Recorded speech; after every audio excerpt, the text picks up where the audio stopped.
Tool I do. We in this bitch. Tool I do. We keep it lit. Tool I do's are facts legit. Tool I do. I got them views. Tool I do. She's got them too. Tool I do's. We can't not lose. Tool I do's. Hey, we back. Season 2 intro. Welcome back to Two Live Dudes. I am the nice one, D Nice, and we have a co-host that you've seen her once, seen her the first time. So nice, had to do it twice. Hey, Miss Billie with the dilly. what's up? What's up? How y'all doing? How you doing? All right, we're gonna do like we always do. Well, my boy normally do it, but we got young lady gonna take over the responsibility. We're gonna do the melanin report, and she gonna put it on somebody that you should know about. Okay. This week's Melanin Report is Fannie Lou Hamer. She was an American voting and women's rights activist, community organizer, and leader in the civil rights movement. Born on October 6, 1917. She was the founder and vice chair of the Freedom Democratic Party, which she represented in the 1964 Democratic National Convention. She also organized Mississippi's Freedom Summer along with Student Nonviolent Coordinating Committee. She was also a founder of the National Women's Political Caucus, an organization created to recruit, train, and support women of all races who wish to seek election in government office. She began her activism in 1962, continuing until her health declined 9 years later. She passed away from breast cancer, and she was an honorary member of the Delta Sigma Theta Sorority Incorporated. One of her very famous quotes.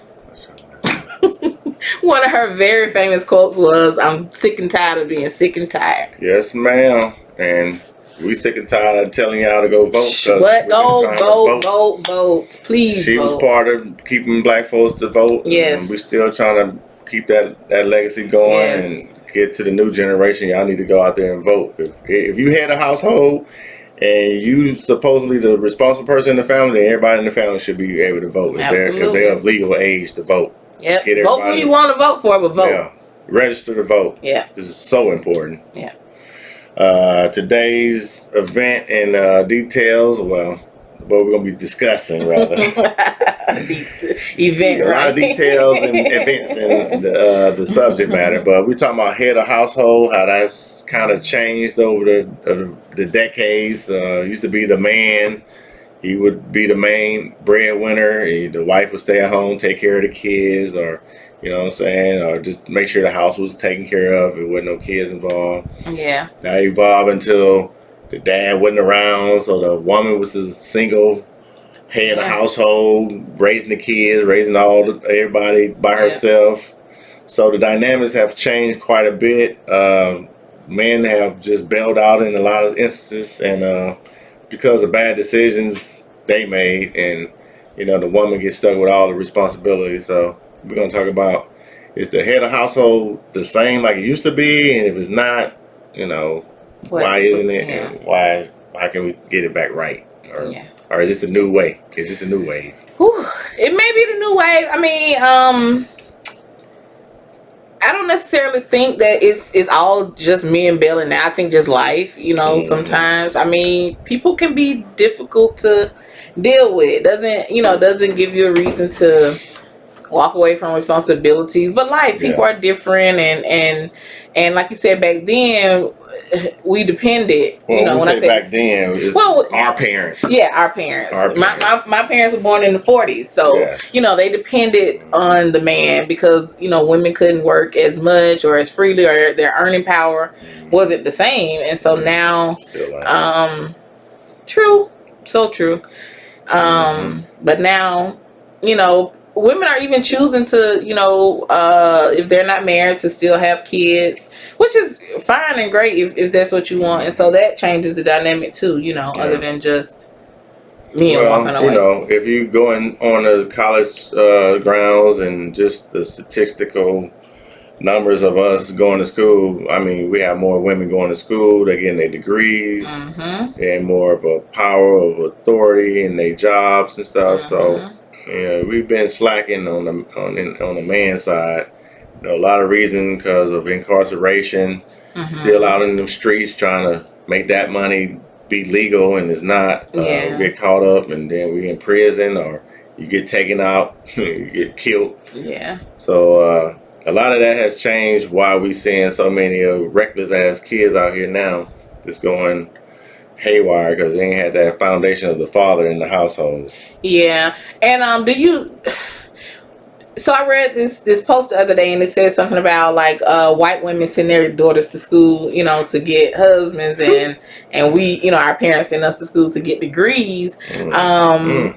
Do you think that that's something that is true or partly true? Like what you It think is about that? most definitely true because we're never taught to look at our man as nothing more than just an opportunity. Yeah, I mean, to be real with you, it's everybody wants 60-40 or Yeah. 70-30, but the 100%, we need 100 from everybody involved. Yeah. And that's how you build a strong household. And I think white women were taught that, Yeah. because just, yeah, go ahead. Yeah, and no, I was just about to say from my experience, like that's kind of what I saw, especially in grad school. So I had undergrad, a few of the white girls were married, but by the time we got to grad school, like they were all married. Yeah, By the they had time, already. and all of the black girls, honestly, except for maybe one or two of us, we were all single still, and so it was just interesting. Then they had husbands in positions Hmm. like engineers Yeah. and that type of thing, and so Well, wealth begets wealth, so that's true. they try to keep it That's in the true. same, That's true. bloodline. Yeah. So if you going to school that your dad went to, then more than likely they got hookups there. Mm-hmm. Then they want you to be introduced to the same females Yeah. or the same people that they were introduced to. So you're gonna always be in that web Yeah. of prosperity. Yeah. When you in the white, bringing up raised up white, because Yeah. they've been put in the position to always have their shit together. Yeah. Not saying all of them do. Yeah. One thing I joked about with my girlfriend the other day, I told her, I said, well, they married ugly. I know that's bad. But like, They no, do. when you look at some of their husbands, it's like, woo, like they look like they 30, 40 years Yes, older than and them. And, you full bald and not even bald, just got the little space around it. What's it called? The receding hairline. But, I think sometimes we look for physical things yeah, too. And so that may be we're more what we can see with our eyes and not what the package has, as once you uncover what's behind Yeah. the mirror, you know what I'm saying? Yeah. And you get deep in, they look for finances. Yes. They families Yeah. are connected, so they know the family Yeah, the connections. generational wealth. They already know who's what. Yeah. So we out here trying to figure it out, and hopefully we meet somebody that's on the same goal-oriented drive as you, and you try to build that together, and then build something and give it to the next generation. But we never had that already set up for us. It was always, I'm the first black person in my house to go to college. Yeah, that's so true. That's why. Yeah. They head of households are predetermined early on. Yeah. Yeah, you like they say, they get married young as hell. Even before they get out of college, they already got this shit set up. So. Yeah, and I think too, sometimes when we look at what a head of household is like, and not me specifically, but a lot of times when I'm having these conversations, it's a money thing more so than a power or work together teamwork type thing. Yeah. And so we look for the head of household to earn this amount or to be able to financially cover this or whatever. But on the flip side, I had this conversation too. I feel like a lot of times, especially men that I've dealt with, like they don't want to seem to learn from you, like even if they can learn from you, and I just don't understand that it's part. It's an ego thing. It's definitely a male ego. Is I don't know. It's the way they've been taught not to let a woman have the advantage of you financially, I guess. I don't know. Even though majority of them do. Yeah. A lot of us just fooling ourselves because when it comes to being responsible, I mean, the woman is right there and handling the shit. And I believe it's the ego thing too, but also I don't like. So my approach is I'm always, I always try to be soft and feminine in my approach with men because I know that ego thing. And then I'm a Leo, so I got a little ego that I have to dead sometimes to connect to people. But I don't know. Like sometimes it's just maybe the ego. No, I was recalling this time I was dating this guy and I was actually we were talking about business stuff and I'm telling him like this would be a good idea, blah blah blah. And he was like, I don't know. And then like literally like 2 or 3 months later he came back when his homeboy said something. I was like, I told you that like 2 months ago. And so it kind of hurt my feelings. I'm like, I mean I ain't the smartest person in the world, but at least, let's bounce some ideas off of each other. But maybe it was ego, and so he entered the venture with his friend, and so that was Was it an epic fail or what? No, it actually did pretty well. Wow! But I mean, we could have done it. Yeah, we could have done it 3-4 months before, So maybe that's another thing with being head of household. You already know what woman you want to be with to establish that whole scenario with. Rather you dealing with one or two or. You're going to go back to your ex, so you already have this in your head already. Most men already got it pre-planned, so when they make that decision, I mean, it's mainly because they've absolved everything else or they've dealt with everything else, and you're the best option they have. And, to wisen up is sometimes late in their 30s and 40 years old before men wake up, and sometimes later. When that thing ain't working no more, don't come running back to me if it don't work. Ain't no pills over here. Listen, you can't bring it all the way, don't bring it. Don't come with your meds and these stuff. Dudes be talking about pills like it's some regular shit. I be like, damn, I'm in my mid 40s. I'm still all natural. I'm just letting it be known. We ain't playing like that. Yeah. I don't need no assistant. Yeah. I just need you to be happy. Yeah. So this is a little bit off tangent. But listen, so when you said men already know, like how do they choose based on that whole building with, or is it that I feel like men have to be comfortable with themselves. They're not happy with themselves, and they can't make you as happy as you think a relationship would. Or what you see in a relationship. Foreseeing for them to be like, they're not going to be like that because they're not happy with certain things that they not dealt with. Gotcha. There's a lot of shit they haven't dealt with. A lot of open wounds that need to be dealt with personally or directly. Because a lot of folks out here is hurting and carrying on hate for somebody from ex and carrying that baggage to a new relationship, and it taints everything that's new. So I would say, if you want a strong household and you want to understand each other, y'all have a understanding of y'all building it together. Like there's no household like man, woman no more. It's team. Yeah. And let's build a team together. Yeah. It ain't like an old school. That old school shit is kind of played out. That's why you see a lot of different scenarios with people nowadays. Yeah. I mean, they jumping into the relationship quicker. Yeah, and some people like I think we kind of touched on it last time. Some people are just traditional and they're into the gender roles, and if it works for your relationship, then it works for your relationship. Yeah, but like you said, we do have to be realistic in these roles and the dynamics of what family looks like, and what head of household and building looks like. Like, are you gonna sacrifice this ego to build for a minute, or are you gonna women, we have egos too, so you're gonna sacrifice that ego to let him lead for for whatever needs to be led. And so you're right, it's a lot of falling back we both need to do to let the other person grow. Like, let them have a shine, let your woman or let your man have a shine. If you got a great idea, then cheerlead them on or cheerlead her on. But see, people don't understand that. Now, I do see, I'm not gonna act like I don't see it, but a lot of times people are legit jealous over stuff that first of all, you're supposed to be in my corner cheering me on, and it's kind of like, well, that's your thing, I'm gonna let you do. No, we shine together, or cheer me on so we can shine together. But people, man, it's interesting. And sometimes it's like a man can feel like, is she gonna leave me? She got her degree. I'm dumb as hell. She gonna leave me for a smarter dude, or she gonna leave me for a nigga that's a little bit more money in his pocket. So those insecurities made them tear you down. Like, I don't fuck all that. I don't want to do that with you. You ain't gonna do nothing with it anyway. Yeah, trying to tear the whole dream down. That can build us both up instead. A while ago, I used to date this guy years ago, but he was like that. Not about the whole degree thing, but he definitely always asked me like, "You gonna leave?" And I'm like, if I chose to date you, like I'm here. That's the one thing I pride myself on, my loyalty. I'm loyal literally to the end. And so yeah, I mean, yeah, that's essentially what it was. But obviously it essentially ended. But he said it all the time, and I was just like, if I'm here, I'm here. Like if I'm dealing with you, it's you. Everybody else is turned off, and so. So did it drain you? That's why it broke up, or?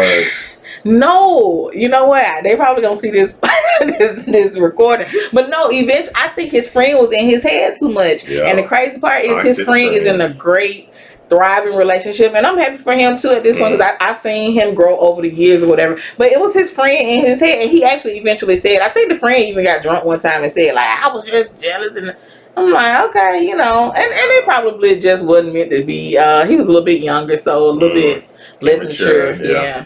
So friends can sabotage a relationship, and you can have a strong household, and they can come in with some bullshit. Yeah. Putting shit in your ear that ain't real, got no facts behind it. Yeah. And now you suspicious of shit that don't have nothing to be suspicious about.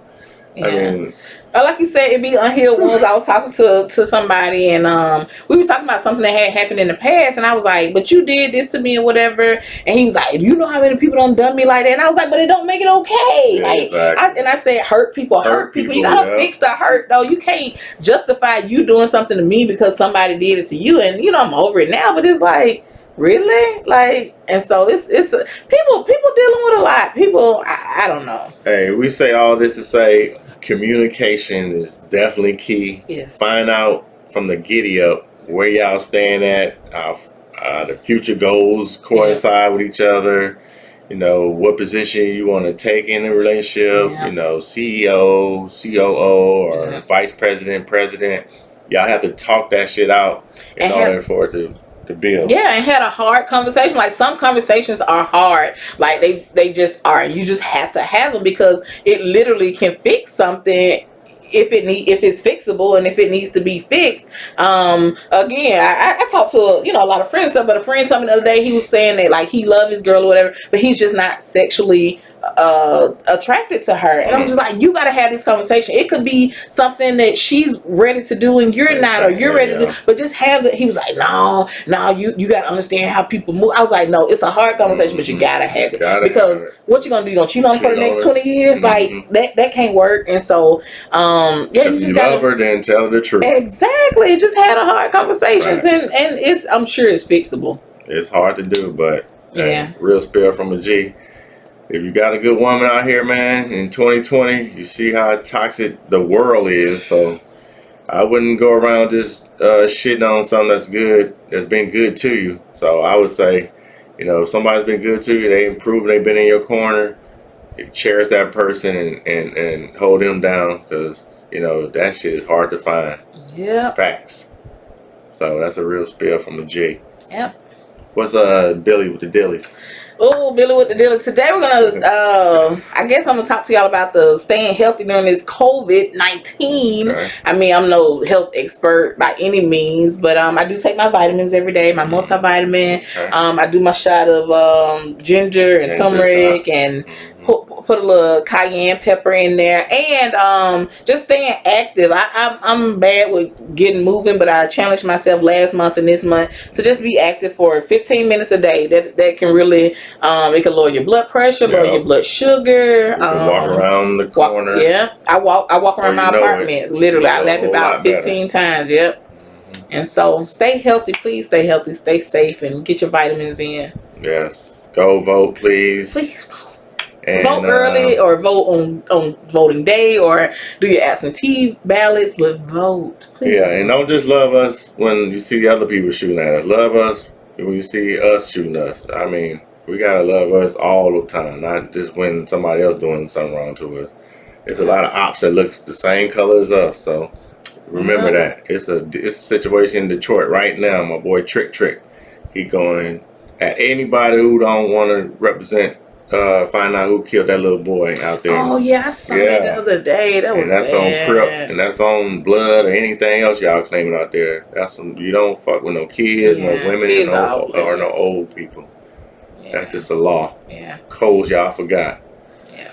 Anyway, it's nice to be back, and you might see more of my girl right here. I know. I can't wait to come back. I always have fun. And you know, we got the most views when she was here, so we're gonna keep that energy going. And two live dudes with my girl Billie. We out. Peace.